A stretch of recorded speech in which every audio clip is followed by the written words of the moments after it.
तुझे प्यार से देखने वाला, तुझे अपना समझने वाला एक दिल है, एक दिल है, एक दिल ही तो है।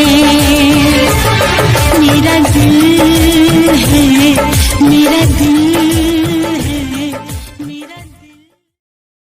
Share chat.